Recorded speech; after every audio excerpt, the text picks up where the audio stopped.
Charges of anti-Semitism have been leveled at demonstrators opposed to Israel's war on Gaza across the world. But one prominent Jewish anti-war activist says that's completely inappropriate. For myself as a Jew, I do this work out of my core Jewish values tell me every single human life is precious.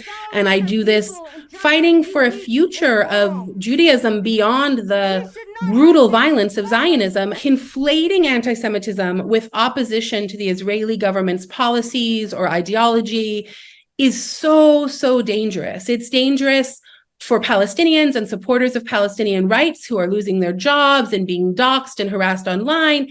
And it's also incredibly dangerous to the fight against real anti-Semitism. Anti-Semitism is on the rise, analysts say, in acts such as swastikas and hate speech scrawled in an upscale New York town, as well as threats of violence on college campuses and other public institutions. Anti-Semitism is a real and rising problem in this country, and it's a very serious charge.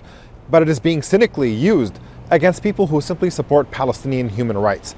And that tells you something. It tells you that the other side on this, defenders of Israeli policy, can no longer win the argument on merit. This week, the Republican majority in the U.S. House of Representatives passed a resolution identifying anti-Zionism as anti-Semitism.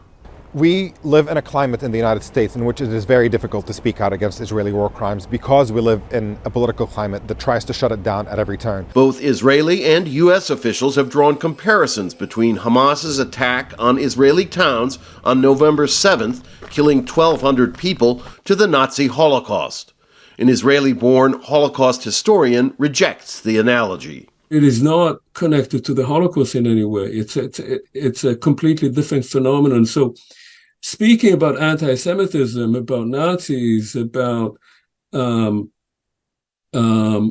Holocaust in this context is really meant to take Israel off the hook for what it is doing on the one hand, and to bring in a greater emotional heightening of emotions in Israel as part of the justification of what Israel is engaged in at the moment. A serious war over words and definitions as the real war rages on. Rob Reynolds, Al Jazeera. Make sure to subscribe to our channel to get the latest news from Al Jazeera.